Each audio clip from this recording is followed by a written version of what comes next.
हरतालिका तीज के खास अवसर को और भी खास बनाने के लिए आज हम बनाने वाले हैं गुजिया। और आज की इस गुजिया की रेसिपी में मैं आपको कुछ टिप्स और ट्रिक्स बताऊंगी, जिससे कि अगर आप इसे 1 महीने के लिए भी स्टोर करें, उसके बाद ही आपका गुजिया जो है वो ऊपर से खस्ता रहेगा, सॉफ्ट नहीं होगा रखने के बाद भी। तो चलिए फिर देख लेते हैं कि ये गुजिया बनती कैसे है। तो सबसे पहले हमें लगाना होगा गुजिया के लिए आटा। तो यहाँ पर मैंने लिया है 500 ग्राम मैदा।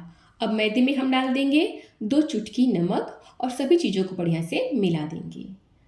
अब मैं इसमें डाल रही हूँ 3 बड़े चम्मच देसी घी और 3 बड़े चम्मच रिफाइन ऑयल। दोनों चीज़ों को बढ़िया से मिला देंगे और थोड़ा थोड़ा करके इसे मैदे में डालते जाएंगे और बढ़िया से मिलाते जाएंगे। तेल और घी को मैं बराबर मात्रा में इसलिए ले रही हूँ क्योंकि घी से आता है खस्तापन और तेल से आएगा कुरकुरापन। यहाँ पर हमें इसे बढ़िया से दोनों हाथों से रब करते हुए अच्छे से मिला लेना है, ताकि मैदे के एक एक कोने में तेल और घी चला जाए। तो यहाँ पर हमारे मैदे में मोयन लग करके तैयार है। लेकिन आप ये कैसे पता करें कि मैदे में मोयन परफेक्ट है या नहीं? इसके लिए आप इस तरह से थोड़े से मैदे को अपने हाथों में लेकर के हल्के हाथों से मुट्ठी बांधिए। अगर ये आसानी से बंध जा रहा है, इसका मतलब ये है कि मैदे में मोयन एकदम परफेक्ट है। लेकिन अगर ये नहीं बंध रहा है तो आप थोड़े से मैदे या घी को इसमें और डाल सकते हैं। अब हम इसमें थोड़ा थोड़ा करके पानी डालेंगे और इसका एक टाइट आटा लगा करके तैयार कर लेंगे। पानी आप एक साथ बिल्कुल मत डालिएगा, वरना जो आटा है वो गीला हो सकता है। तो यहाँ पर मैंने मैदे का सख्त आटा लगा करके तैयार कर लिया है। अब इसे ढक करके हम 10 से 15 मिनट के लिए छोड़ देंगे, ताकि जो भी इसमें क्रैक्स हैं वो खत्म हो जाएं। अब यहाँ पर एक कढ़ाई में हम लेंगे 3 से 4 बड़े चम्मच देसी घी और घी की मेल्ट होते ही मैं इसमें डाल दूंगी बारीक कटा हुआ काजू और बारीक कटा हुआ बादाम। काजू बादाम को हम 1 मिनट तक लो फ्लेम पर लगातार चलाते हुए हल्का सा रोस्ट कर लेंगे। तो यहाँ पर हमें इन दोनों को सबसे पहले रोस्ट करना है, क्योंकि इसे रोस्ट करने में थोड़ा समय अधिक लगता है। अब इसके बाद मैं यहाँ पर डाल रही हूँ बारीक कटा हुआ नारियल और थोड़ी सी किशमिश। साथ ही मैं यहाँ पर ले रही हूँ थोड़ा सा मखाना। अब दोबारा से इन सभी को हम 30 से 40 सेकेंड तक लो फ्लेम पर रोस्ट कर लेंगे। अब सबसे लास्ट में इसमें जाएगा चिरौंजी। यहाँ पर ड्राई फ्रूट्स को आप कम ज़्यादा कर सकते हैं, और जो नहीं पसंद है आप उन्हें हटा सकते हैं, जो पसंद है आप उन्हें ले सकते हैं। चिरौंजी को डालने के बाद ही मैं यहाँ पर 1 चम्मच देसी घी और डाल दे रही हूँ, क्योंकि जो घी है वो मुझे थोड़ा सा कम लग रहा है। तो अब सभी को हम एक प्लेट में निकाल लेंगे और इसे बढ़िया से ठंडा कर लेंगे। सेम कढ़ाई में हम 1 चम्मच घी और डालेंगे। साथ ही डाल देंगे 100 ग्राम सूजी, और सूजी को लो फ्लेम पर लगातार चलाते हुए 7 से 8 मिनट तक हल्का सा रोस्ट कर लेंगे। ध्यान रहे कि आपको सूजी को लो फ्लेम पर ही भूनना है, क्योंकि अगर आपने सूजी को हाई फ्लेम पर भून दिया तो सूजी जो है वो ऊपर से जल जाएगी और अंदर से कच्चा ही रह जाएगी। और यहाँ पर आप देख सकते हैं कि जो सूजी है वो हल्का गोल्डन कलर का हो गया है, जो बढ़िया से भुन भी चुका है। और ये देखिए, जो सूजी है वो हमारा एक बराबर भुना हुआ है, न कहीं ज़्यादा न कहीं कम, क्योंकि हमने इसे लगातार चलाते हुए भुना है।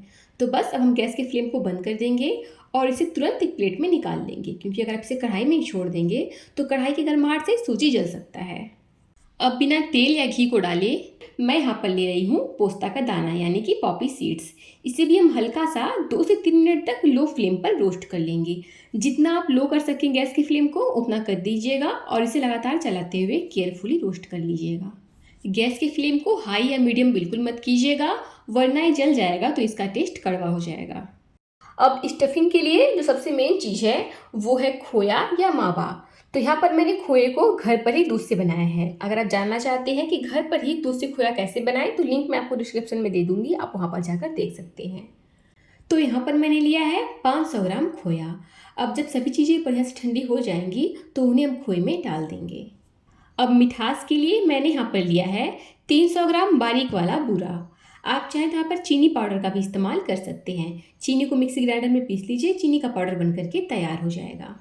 याद रहे कि जब भी आप चीनी को इन सब चीज़ों में डालें, कोई भी चीज़ गर्म ना हो, वरना चीनी गर्माहट की वजह से पिघलने लगेगी और फिर जो हमारा स्टफिंग है वो थोड़ा सा पिघला हुआ रहेगा, मतलब गीला रहेगा, जिसकी वजह से हम अपनी गुजिया को लंबे समय तक स्टोर नहीं कर पाएंगे और आगे चल के वो सॉफ्ट भी हो सकता है, खस्ता नहीं रहेगा। तो अगर आप चाहते हैं कि आपका जो गुजिया है वो लंबे समय तक खस्ता और कुरकुरा रहे, साथ ही आप उसे 1 से 1.5 महीने तक स्टोर भी कर सकें, तो इसके लिए आप यहाँ पर इस बात का विशेष ध्यान रखिएगा। तो यहाँ पर हमारी बहुत ही स्वादिष्ट फटाफट से गुजिया के लिए स्टफिंग बन करके तैयार है।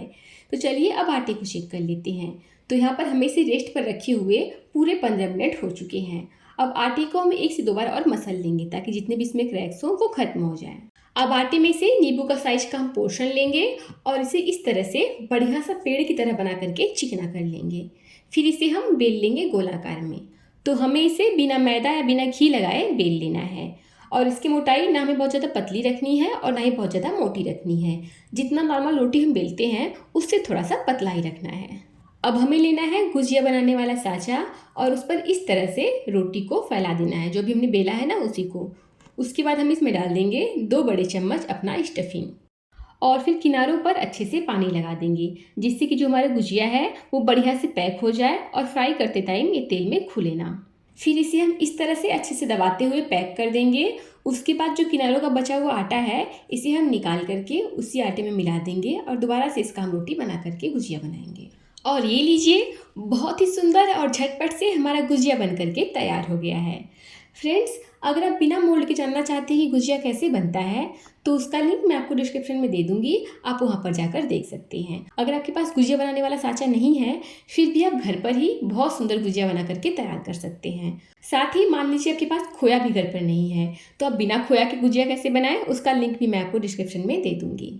तो ठीक इसी तरह से हम सभी गुजिया को बना करके तैयार कर लेंगे, पर ख्याल रहे कि हमें इसे ऐसे ही खुला नहीं छोड़ना है वरना इसमें क्रैक्स पड़ सकता है। इसे रखने का सही तरीका ये है कि हम एक कॉटन का कपड़ा बिछा लेंगे, फिर उस पर गुजिया को फैला देंगे और गुजिया को हम दोबारा से कॉटन के कपड़े से ढक देंगे ताकि जो हमारा गुजिया है वो ऊपर से सूखे नहीं।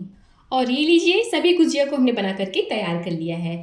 अब यहाँ पर जितना मैंने मैदा लिया था और जितना स्टफिंग लिया है सब एकदम परफेक्ट माप था, मतलब सब एकदम खत्म हो गया है, बस थोड़ी सी स्टफिंग जो है वो बची हुई है, ये आप देख सकते हैं।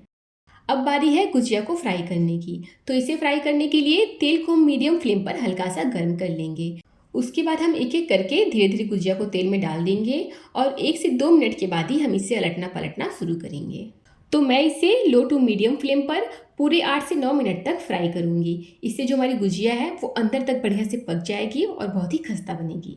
पर ध्यान रहे कि आपको इसे हाई फ्लेम पर बिल्कुल भी फ्राई नहीं करना है, वरना जो गुजिया है वो ऊपर से अच्छा सा गोल्डन कलर तो हो जाएगा पर अंदर से कच्चा रह जाएगा और खस्ता कुरकुरा भी नहीं बनेगा। और ये लीजिए, आप देख सकते हैं कि गुजिया में बहुत ही प्यारा गोल्डन कलर आ गया है। अब इसे तेल से छान करके हम बाहर निकाल लेंगे। तो ठीक इसी तरह से हम सभी गुजिया को फ्राई करके तैयार कर लेंगे।